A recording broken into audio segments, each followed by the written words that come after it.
Sharon, so it's been 6 years since you and Football Ventures walked through the door in 2019. When you look back at the club now and how you found them from that very first day, how do you assess the journey and how has it transpired? Good morning, Paul. Well, I find it extraordinary when you say 6 years have passed. I mean, that is really incredible. And in many ways, it feels like from 2019 to 2025, we're living in a completely different world post-COVID. I think from where we were in 2019 to where we are now is night and day. I mean, we all know what we walked into. I think sometimes I think about it now and it just staggers me how bad it was.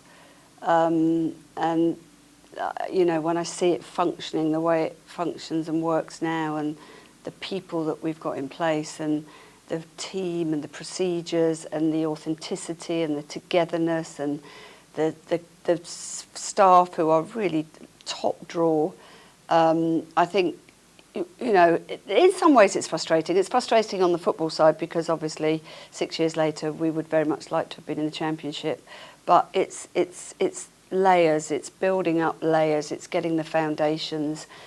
So we've got strong foundations, sustainable foundations, so that when we do get to the next level in terms of the men's first team football, we're ready for it. Because one thing I will tell you, the complexities of behind the scenes of how detailed and that it is to run a football club and to get it right. There are layers and layers and layers of complexities. You know, you obviously we see the match day, we see the manager, but what is behind that is, you know, it's staggering. The whole football, it's not just the manager, the whole football department has to be right, the whole team alongside the manager, and then you've got to have everyone around the football department, you've got to have the comms department, you've got to have the hospitality department. It's a huge organisation. So from where we are to where we were, you know, delighted, absolutely delighted with the ladies team, who we now are heading into their second season, delighted with the developments at the academy, seeing, you know, the youngsters coming through, the under-18s, the season that they had last season, the B team, the development. Yeah, it feels like we've come a long way.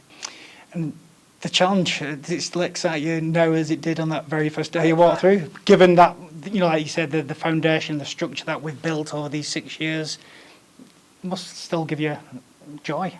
Oh, listen, it's delightful. It's utterly delightful. I love this football club. I love this town. I just love it. But it's so frustrating as well, you know, because there's so much that we do with the community side and outside of the football club with the town that I absolutely love. But the football side is the most frustrating thing I've ever done in my entire life. And I've sort of learned just when you think you've got it right, something doesn't go right. But what we have to do is we have to look in on ourselves, you know, and I'm very good at doing that. If something doesn't go right, then I have to look in at myself and work out, well, why didn't we get that right? And then we have to make the necessary changes so that we do progress further and go forward. So on that, I mean, frustration, you mentioned, you know, that football is frustrating, and I think every single fan would agree. The ambition for the club, certainly over the last couple of years, once we got promoted out of League Two, was to get back into the Championship as soon as we can. Now, there's been a couple of occasions where we've been close in terms of getting into the playoffs and also getting to the playoff final, but it must be a source of disappointment that we're not quite there yet. In the world that I work and live in, close is not good enough, Paul. So I've found the last 2 seasons to be good, but not good enough. And it's my responsibility as the chairman of this football club to make sure that I have everybody in place to make sure this season we are good enough and we get to where we want to go to. Great, and on that, yeah, had to make a difficult decision with a managerial change last season. And that must have been a very difficult moment, but, you know, in hindsight, it was probably for the right reasons. Last season was incredibly challenging. We had progressed every season from getting promotion, getting to the playoffs, winning Wembley, getting to the playoff final. And in hindsight, we should have probably made changes after Wembley. We didn't. We chose to be loyal to the team who had progressed with us for the last 4 years.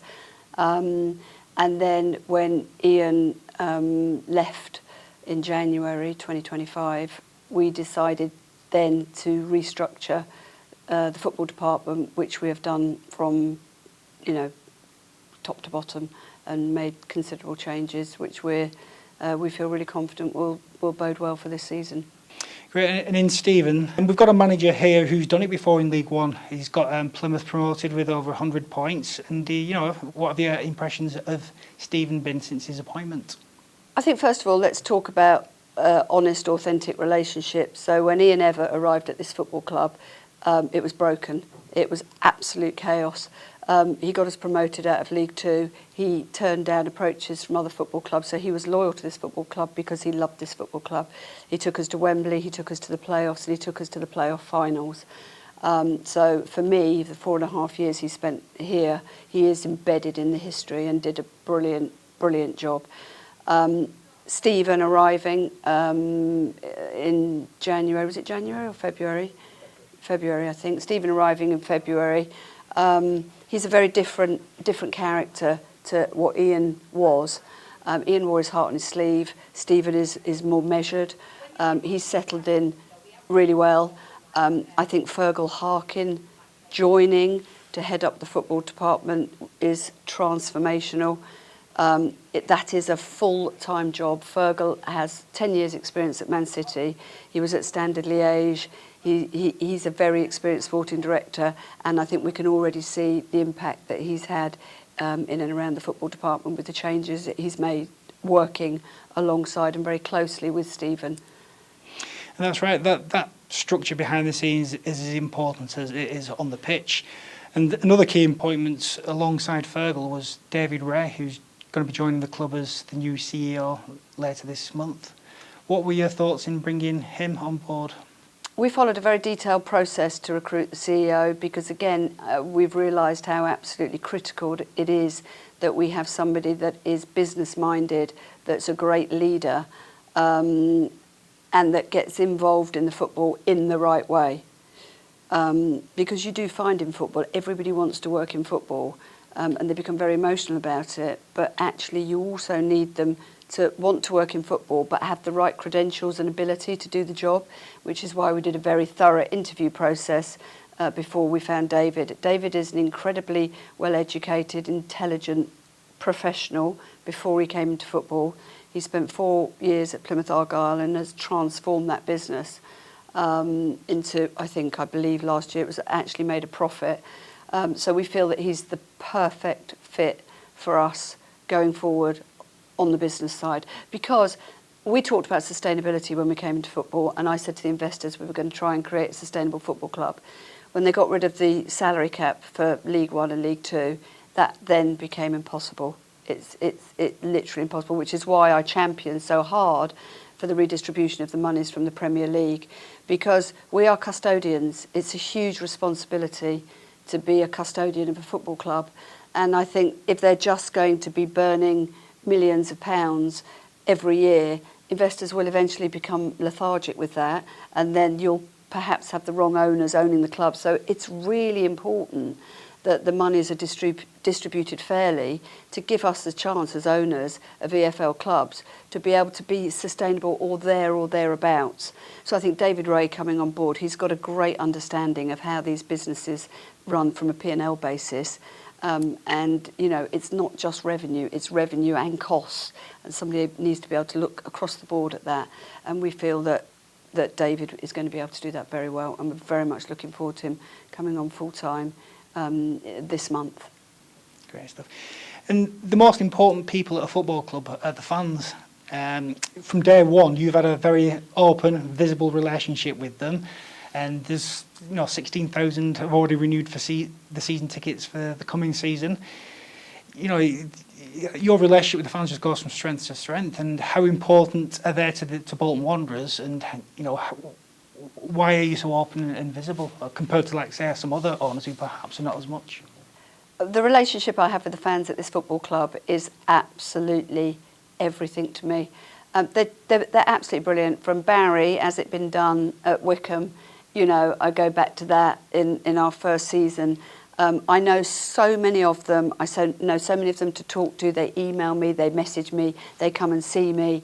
I know that this football club is the heartbeat of this town, and that is what drives me every day to do my very best for the 300,000 people that live in this town of Bolton and that have trusted me with their beloved football club. It staggers me that we've sold over 16,000 season tickets, but it also gives me a responsibility, and the responsibility is enormous. And I know where the 16,000 people want to be. I know they don't want to be in League One, as I don't want to be in League One. So I'm working constantly and doing the very best I can to bring in the very best people to give us the very best chance to hopefully in 25-26 get out of League One and all celebrate together. I get asked frequently, oh, do you get a lot of grief from the fans?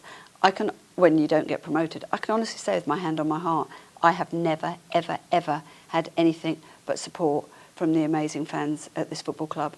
And I want to take them where they want to go, and we want to go together. And that's our aim. And it's not just the Championship, it's the Championship and beyond. Perfect. As you said before, that connection just extends beyond the football club itself. Bolton's a huge town with over 300,000 people. How important it is for a football club, which is at the centre of any community, and the work it does with the community. Through Bolton Wanderers in the community, we reach so many people, don't we? Not just football fans, but residents of the community and the town. One of the things I said to Nick Mason, who is my business partner and dear friend of 35 years, who's here with us in Bolton today to collect his well-deserved honorary doctorate. But one of the things I said to him when I first went to him in 2018 to say, Nick, I really want us to buy a football club. He looked at me and just said, why? And I said, because I want us to have a platform to change people's lives. And there is no better and bigger platform than a football club working with the community trust to change people's lives. And the community trust we have here and the staff, the 50 staff, they're exemplary. They warm my heart. They're wonderful people. They genuinely want to do good. They genuinely go out in the community and they care. They change people's lives. They give people a purpose. They give people who are feeling hopeless and they're feeling down and they're feeling that they don't know which way to turn or where to go. They give them support. And I've seen it for 6 years, and it's the most beautiful, wonderful thing of all of us coming together, the football club and the community, with the university, with the council, with the stakeholders, with the local business people. It's a very powerful, British, authentic club and town coming together. And I think that's magical, and I still think it's magical 6 years on, and I hope that we've got, we can do a lot more, and as we go up the football pyramid, that our outreach is bigger and we can do more work to change people's lives. Finally, Sharon, just a message to the fans on the cusp of a new season, the excitement, the new players that have walked through the door, the new staff. What would you like to say to the fans as they prepare themselves for that first game in a couple of weeks' time? I think it's very simple what I've got to say to the fans here at this football club, and that's a massive thank you from the bottom of my heart. You've taken me in as one of your own. It humbles me. You are, you're utterly incredible. I know what this football club means to you, and I know the journey that we're going to go. We're going to continue to go on together. I know is going to be magical. And thank you all, and I hope you're as excited as I am for the 25-26 season, and that we reach our goal together.